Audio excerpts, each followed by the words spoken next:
est 12h45. Bonjour et bienvenue dans ce journal. Voici les grandes articulations. Entre le 19 et le 28 février, quelle date retenir pour se souvenir de la conférence des forces vives de la nation? À suivre les appréciations de Maître Marie-Élise Bédot. Regroupées en association, les femmes entrepreneurs agricoles sont à la recherche de débouchés pour l'écoulement de leurs produits. Une équipe de la rédaction est allée à leur rencontre.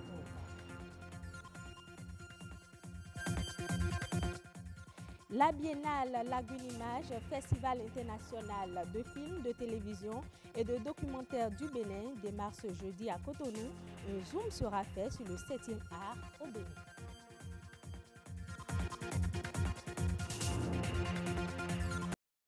Les assises de la 6e réunion annuelle du Forum des régulateurs des médias audiovisuels des pays membres de l'Organisation de la coopération islamique ont connu leur épilogue ce mardi à Cotonou. Durant 2 jours, 2 thématiques ont fait l'objet de débats et d'échanges entre plusieurs représentants des instances de régulation des médias africains.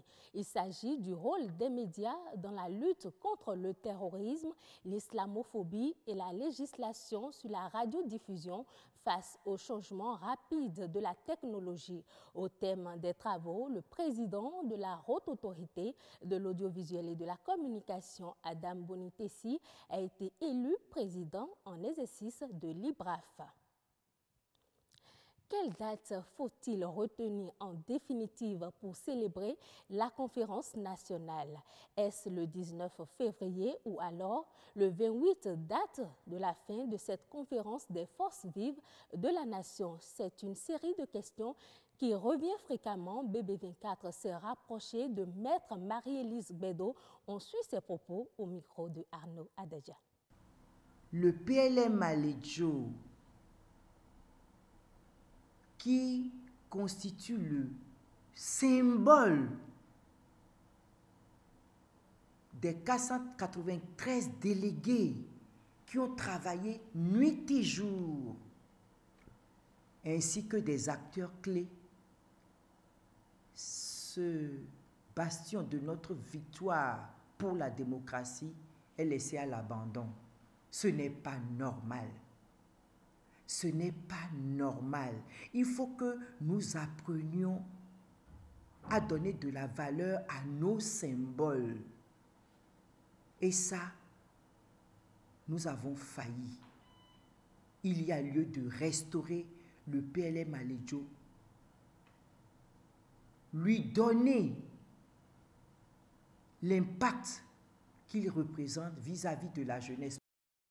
Les femmes entrepreneurs agricoles du Bénin sont confrontées à 2 problèmes majeurs, la recherche de financement et surtout l'inexistence d'un marché continu pour l'écoulement de leurs produits agricoles. Face à ces obstacles qui se dressent sur leur chemin, ces femmes sont à la recherche de moyens pour faciliter l'entrepreneuriat agricole. Comment y parvenir? Élément de réponse dans ce reportage signé Monique Toron, Marcel Betoro. L'entrepreneuriat chez les femmes agricoles de nos jours n'est plus à démontrer. Comme dans plusieurs autres secteurs d'activité, les femmes agricoles s'investissent davantage dans la recherche des techniques modernes pour la valorisation des produits agricoles. Malgré ce désir ardent de réussite qui les anime, elles sont souvent confrontées à d'énormes difficultés. Il y a principalement 3 aspects. Il y a l'aspect lié au foncier, puisque l'accès à la terre à la femme n'est pas chose aisée.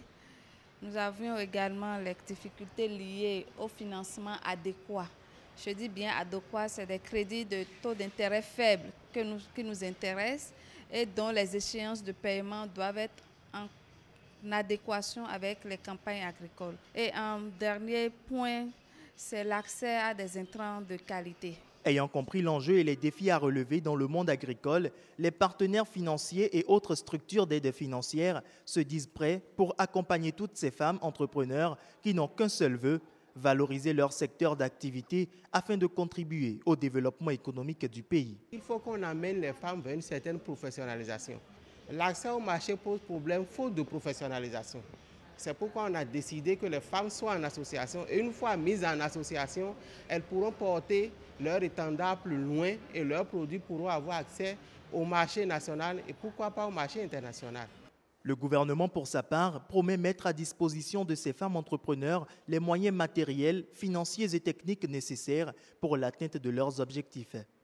Je crois qu'actuellement, le ministère en charge de l'agriculture est en train de travailler pour créer le Fonds national de développement agricole, FNDA, qui sera opérationnel dans quelques jours.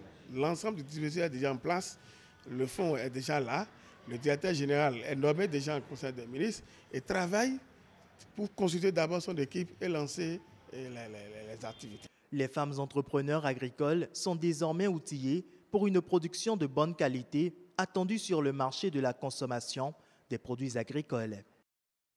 C'était donc un reportage de Marcel Betoro présenté par Rodrigue Babagbeto. Cotonou accueille depuis hier un atelier régional de renforcement de la surveillance au VIH-Sida chez les patients. Les participants sont venus de 19 pays d'Afrique francophone.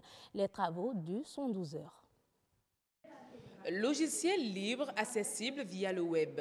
Le DHIS2 est un nouvel outil mis à la disposition des gestionnaires du programme VIH et des responsables suivi-évaluation en Afrique. C'est un outil qui est déjà utilisé au niveau des districts pour la collecte des indicateurs de santé pour que c'est une seule collecte qui se fasse au niveau des districts, pas les indicateurs verticaux que par exemple au niveau du paludisme ils ont leurs indicateurs, au niveau de la tuberculose, mais on utilise cet outil pour collecter directement pour toutes les maladies. Après l'Afrique anglophone, c'est au tour des acteurs de l'Afrique francophone, soit 19 pays, le Bénin y compris, de bénéficier de cet atout.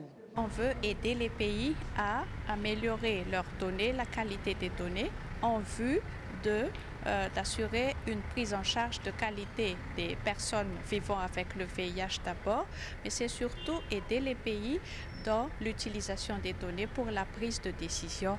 Et comme nous avons les objectifs des 3,90, donc c'est dans ce sens que nous organisons cet atelier de 3 jours pour les pays francophones.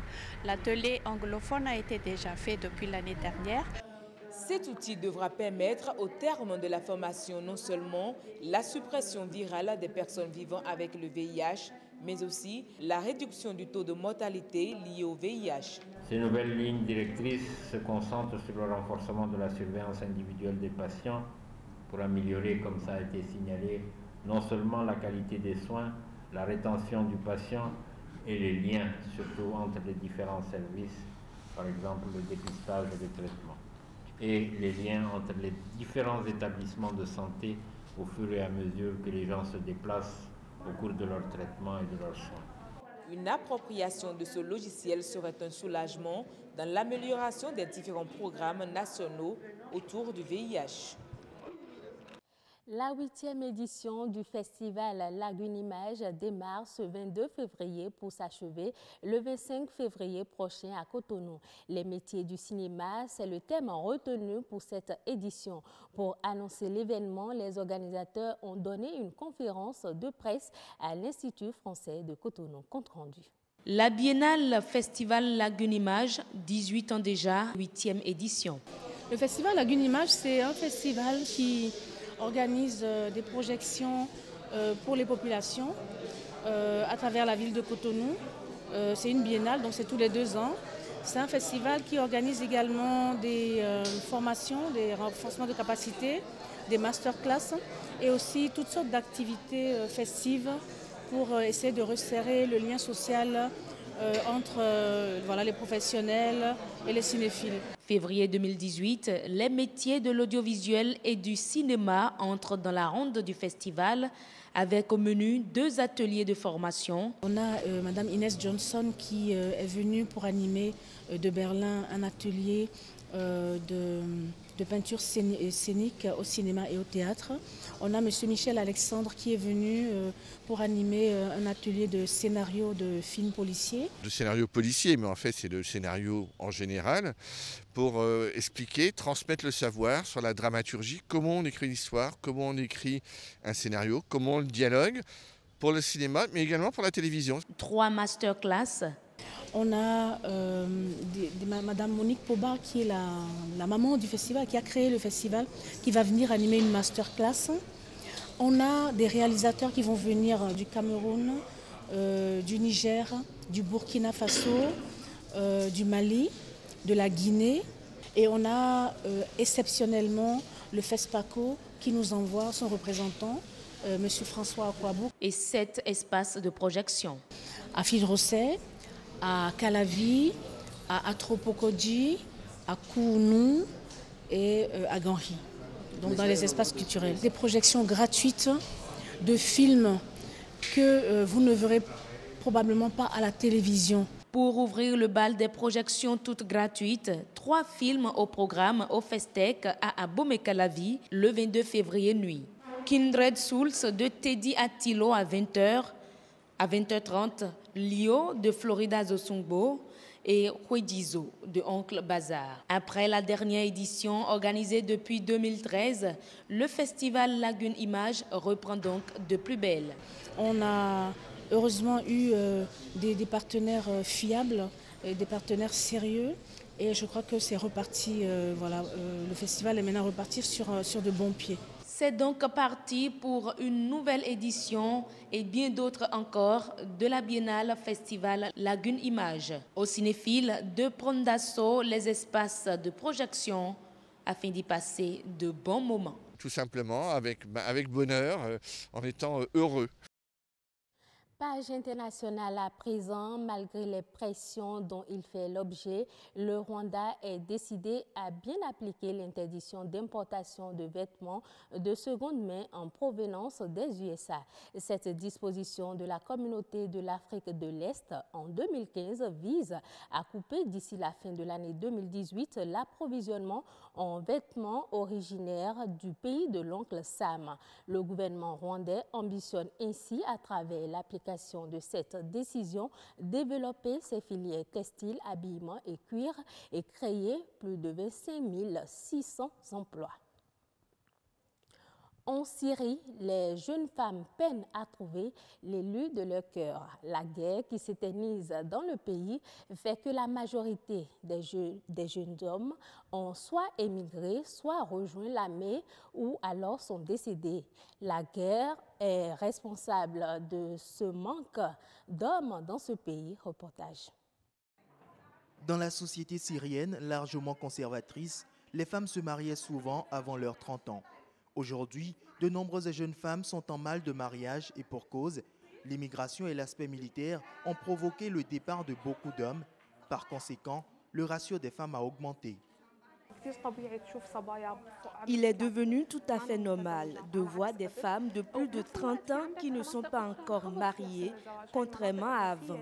L'âge du mariage a diminué en raison des pressions économiques et des conditions de guerre difficiles.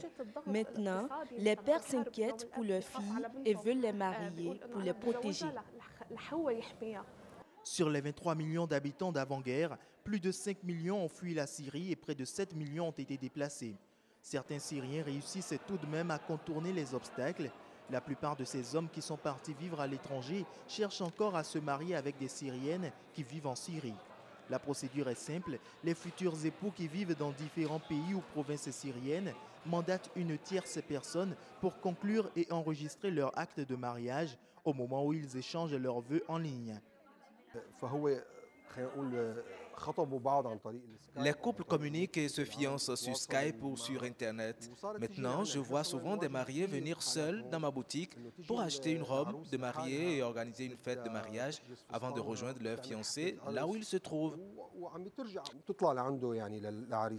Cela a considérablement affaibli les liens sociaux que les parents utilisaient autrefois pour trouver des conjoints potentiels à leurs enfants.